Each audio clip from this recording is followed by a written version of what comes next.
GDS को बहुत बड़ा कंफ्यूजन है कि जीडीएस को डायरेक्ट 8th पे कमीशन का लाभ मिलेगा या नहीं मिलेगा, किस प्रकार से जीडीएस के लिए चीजें वर्क करने वाली हैं। हेलो दोस्तों, welcome back to my channel. मेरा नाम है शिवम, आप देख रहे हैं शिवम्स कॉर्नर। तो आज का वीडियो बहुत ही ज्यादा खास होने वाला है। आज के वीडियो में मैं 8th पे कमीशन की बात करने वाला हूं और 8th पे कमीशन को लेके एक बहुत बड़ी खुशखबरी सामने आ चुकी है, जिसको जानना आप सभी लोगों के लिए बहुत ही ज्यादा इंपॉर्टेंट है। और आप सभी लोग अभी तक बहुत सारे लोग इसके बारे में जान गए होंगे, लेकिन बहुत से लोगों को अभी ये नहीं पता होगा कि क्या कुछ एक्चुअल में हुआ है। उनको बस इतना पता चला होगा कि सरकार ने उसके लिए व्यवस्था बना दी है, और किस प्रकार से व्यवस्था बनाई है वो मैं बताऊंगा आपको, और किस प्रकार से चीजें होने वाली हैं इस वीडियो में पूरी जानकारी आपके साथ शेयर करूंगा मैं। इस वीडियो को पूरा एंड तक वॉच करना। If you are new to my channel then subscribe this channel and like this video.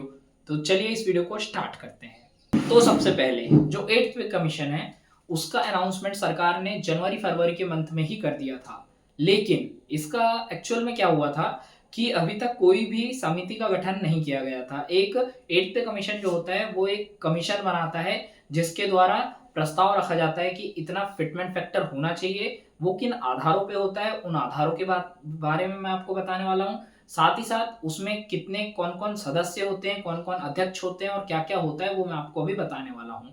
तो इस वीडियो को पूरा एंड तक फुल्ली वॉच करना, और जानकारी बहुत ही ज्यादा इंफॉर्मेटिव होने वाली है, तो जानकारी को अच्छे से समझते चलना। तो चलिए सबसे पहले हम समझ लेते हैं कि जो 8th पे कमीशन है वो एक्चुअल में किस प्रकार से लागू होगा। अभी जो हमारी सरकार है उसके द्वारा ये चीज आदेशित की गई है कि एक कमीशन का गठन किया जाएगा, जिस कमीशन में 3 स्पेशल मेंबर्स होंगे, जो कि हैं एक मेंबर, एक अध्यक्ष और एक सेक्रेटरी। ये 3 हैं जिनका गठन स्पेशली होना है, और मतलब हो चुका है इनका गठन ऑलरेडी, और इनके नाम आपको स्क्रीन पे नजर आ रहे होंगे कि तीनों में कौन कौन है।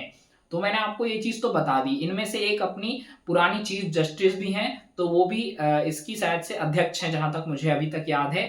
तो वो इसकी अध्यक्ष हैं या फिर सेक्रेटरी, इन दोनों में से कोई एक है। तो आपको स्क्रीन पे दिख जाएगा कि वो क्या है।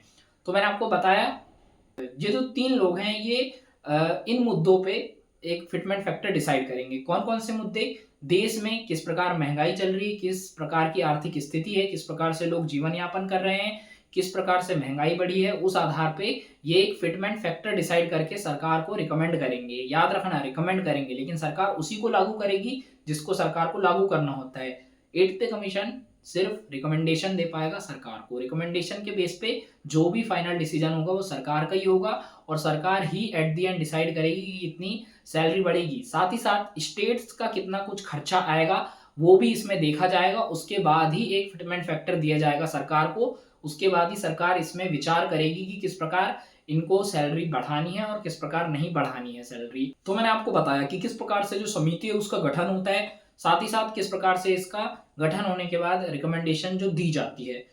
तो अब आपके मन में ये सवाल उठ रहा होगा कि इसका गठन होने में कितना समय लगेगा और कितने समय बाद आपको फाइनली 8th पे कमीशन देखने को मिलेगा। देखो, 8th पे कमीशन होगा लेट। लेट किस हिसाब से मैं आपको बताना चाहूंगा। इसका जो ऑफिशियल नोटिफिकेशन आया है उसमें ये चीज लिखी हुई है कि 18 महीने आपके प्रस्ताव बनाने में ही लग जाएंगे पूरे। मतलब जो रिकमेंडेशन है वो बनाने में ही 18 महीने लगेंगे। तो फिर आप सोच सकते हैं उसको लागू करने में कितना समय लगेगा। तो लगभग लगभग 20 से 24 महीने का समय इसमें लगने वाला है। इसका मतलब आप समझ के चल सकते हैं कि 2028 तक आपका 8वां वेतन आयोग लागू होगा। साथ ही साथ जो सैलरी है आपकी, 8वां वेतन आयोग आने के बाद आपकी सैलरी जो है वो आपके बेसिक पे से डबल हो जाएगी। मतलब आपकी सैलरी बेसिक पे का डबल जो है वो उतनी फिटमेंट फैक्टर के हिसाब से हो जाएगी। ये मैं बता रहा हूँ सेंट्रल गवर्नमेंट एम्प्लॉयज के लिए। एक सेक्शन बहुत बढ़िया है जो कि है जीडीएस का सेक्शन, और जीडीएस को बहुत बड़ा कंफ्यूजन है कि जीडीएस को डायरेक्ट 8th पे कमीशन का लाभ मिलेगा या नहीं मिलेगा, किस प्रकार से जीडीएस के लिए चीजें वर्क करने वाली हैं। तो जो जीडीएस है उसको 8th पे कमीशन का लाभ इस बार डायरेक्ट मिलने की ज्यादा से ज्यादा संभावना है, और जीडीएस को 8th पे कमीशन का लाभ जरूर मिलेगा, और इस बार साथ में ही मिल जाएगा, मुझे ऐसा प्रतीत होता है। और लाभ मिलने के बाद जीडीएस की जो सैलरी है वो लगभग लगभग हो जाएगी बेसिक पे का डबल, मतलब 24,000 starting salary of a BPM, और एबीपीएम की सैलरी वही 20,000 प्लस हो जाएगी। मतलब मैंने आपको बता दिया कि किस प्रकार जो सैलरी में इंक्रीमेंट है एबीपीएम बीपीएम का ये लग जाएगा। और मुझे बहुत अधिक आशंका लग रही है कि जीडीएस बीपीएम और एबीपीएम दोनों की सैलरी बढ़ेगी, साथ ही साथ डाक सेवक की भी सैलरी बढ़ेगी। तो मैंने आपको 8th पे कमीशन के बारे में पूरी जानकारी दे दी है। 18 महीने इसके प्रस्ताव बनने में लगेंगे, ये ऑफिशियल नोटिफिकेशन है।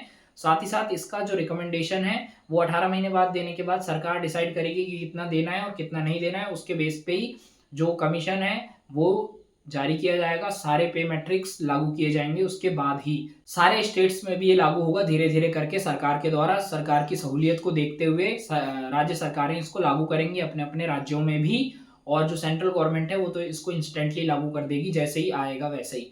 लेकिन ये आपको मिलेगा 2026 से ही, मतलब एरियर के रूप में आपको पूरा पैसा 2 साल का मिल जाएगा। यही था वीडियो पसंद आया हो तो लाइक करना, चैनल को सब्सक्राइब करना। यदि मेंबरशिप का सॉल्यूशन यदि अटेंडेंस का सॉल्यूशन चाहिए तो मेंबरशिप ज्वाइन कर लो 599 वाली। तो मिलते हैं आपको अगले वीडियो में जो कि है ट्यूटोरियल वाला, तो इस वीडियो को जाके फुल वॉच कर लो।